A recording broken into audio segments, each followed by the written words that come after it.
You know, it all depends on what you see on Saturday. I mean, it's set up to where you know, it's all calling it, you know, but it's set up to be balanced.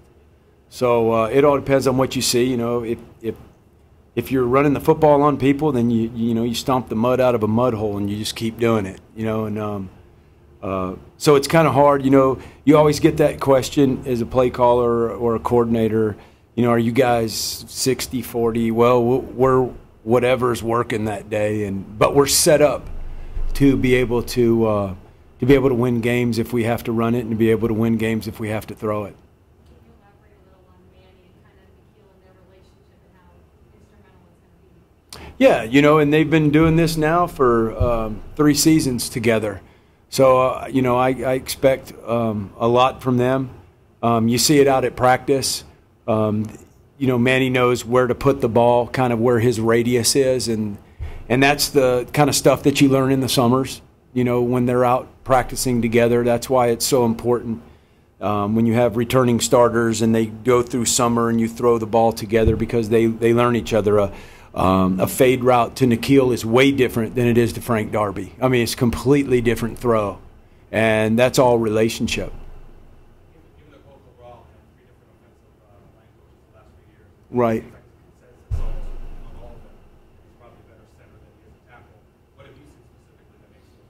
Yeah, you know, I believe that too.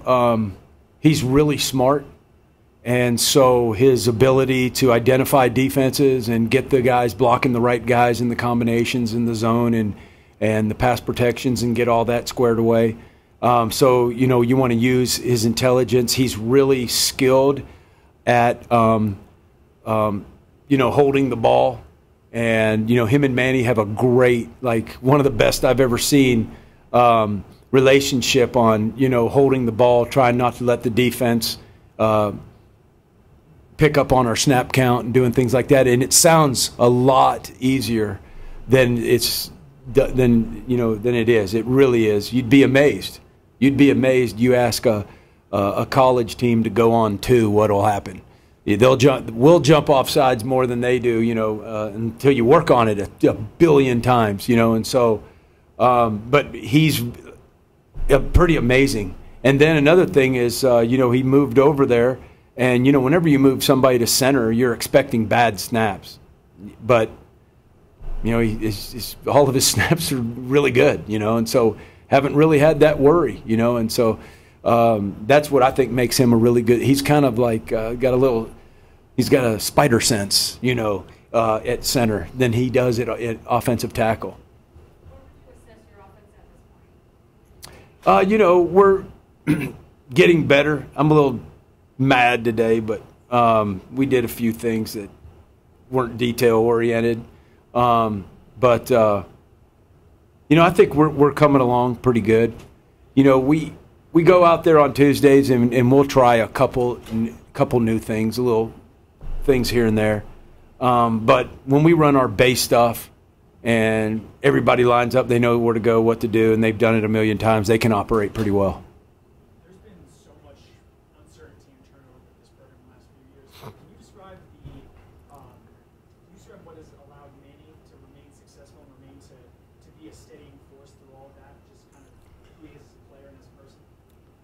Right, you know, the way the game is set up today in college football is kind of sad. You know, kids they don't know if their coaches are going to be here. Coaches don't know if they're going to be here. Nobody knows who's going to be here. You guys don't know. We don't know. And so you'd like to move your family somewhere and say, hey, we're going to be here for 3 years, but you don't know that. And so it's just so different than when I got into this business. The thing that, to answer your question, is I think Manny understands that, and he doesn't take it personal, and that he understands it's a business, and whoever's coaching him, you know, it's sad to say he's learned to, okay, here's this next guy. Now I got a job I got to do. And I think the kids see that, and I think the way Manny has handled the transition to, I mean, it's unheard of for him to have 4 different coaches. Like, wow, you know. That'd be like me having 4 different quarterbacks 4 years in a row. I wouldn't like that, you know. But I just think the way that he has kind of gotten immune to it a little bit, and he goes out there and it's not personal, and it's business. Speaking to this year, can you describe what attributes he has as a player that you think sets him up for success in this offense? Yeah, he's mobile. He can make plays with his feet. So I mean, you can do quarterback runs, you can do zone read, but then again, he throws the ball like a pocket passer. He has that type of arm, and he has that type of accuracy. And that was the big thing that I wanted to help him with a little bit, was what happens when you're a quarterback and you get all these different guys coming in. They're on their first year of teaching you scheme, and you don't really get to the technique part of playing quarterback with your feet and all of that stuff. And so that was the one thing I wanted Manny to get better at. That's why I didn't want to have a lot of offense. I just wanted him to get better in the pocket. I think he got hit early last year a lot, and he kind of took off a little bit early. And I wanted him to be a better pocket passer. How are you feeling about your pass protection? Good. Yeah, I do. You know, you watching the NFL, heck, the NFL guys can't six-man pro hardly anymore. I mean, it's hard. You know, and then you're asking college students to do it. So, you know, you kind of try to help them out with quick game, RPOs, Max Pro, stuff like that. You try to limit the times that, you know, 5 guys are protecting their 4 or 5 guys, you know. You have to ask Coach Edwards about that. That's his question to answer. Back to Manny, what are your expectations for him this year, having gone through the 3 years now? You know, I don't want him to overthink things, and I don't want him to. And I told, matter of fact, it's a great question. It's ironic because I spoke to the whole offense today, and I told him, number one, you're never going to live up to the expectations of the media, of the fans. You're not going to. You never do. All right, so just quit listening to everything. Just be a quarterback and manage the game. And just when it's this, do this. When it's that, do that. Don't overthink it. You don't have to be Superman. You don't. I know you're returning, and everybody's in your ear telling you're the returning guy in the pack. You don't have to be Superman. You don't have to do that. And if you try to do that, it's not probably going to be good, because you know. You just go in there and manage the game, and whatever's open, throw it. You don't have to make things up. I think that, you know, the scheme of the offense is set to where, okay, that's closed off, then just do this, and we'll live to see another day. You don't have to force things. So that's what I'm looking for him. And then, you know, as we get through the season, you know, obviously you'd like to see the offense grow. But in this first game, I'd just like to see him manage the game.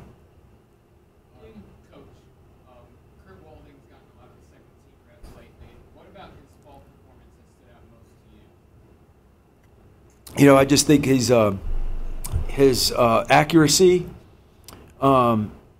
is good, and that his calmness in the pocket. And I haven't seen him. He's made one just poor throw all camp that I saw. I was like, oh man, that wasn't smart.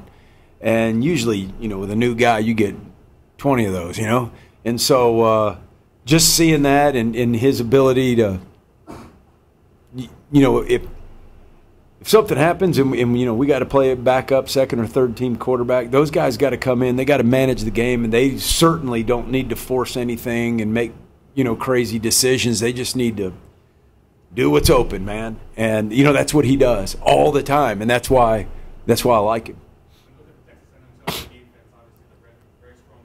Yep. Yeah, you know, it's going to be completely different than what we've seen in camp. Our guys move around a lot, and these guys are just going to just try to push you around, you know, and they're huge. And there's a lot of 3-year returning starters out there, which means they got a lot of experience. They've read plays, they've read zone read, they've read this, they've read that. I mean, the linebackers have all of those visions in their mind, burned in their memory banks, and they're going to react quick to the plays that we have. And so that's because they don't do a lot, and that's why they're good. And that front six they're really good, and they just kind of keep that core front six. They move the secondary around to kind of, you know, give you some problems here and there, but most of the time that front six is intact, and do the same thing every play, and they're really good at it. So it's going to be a tremendous challenge for our offensive line. I think they're going to be surprised how strong they are in that first drive when they come off the ball, and we better be lower than them. I know that. He was talking about how few people on his side of the ball actually play D-line football. Right.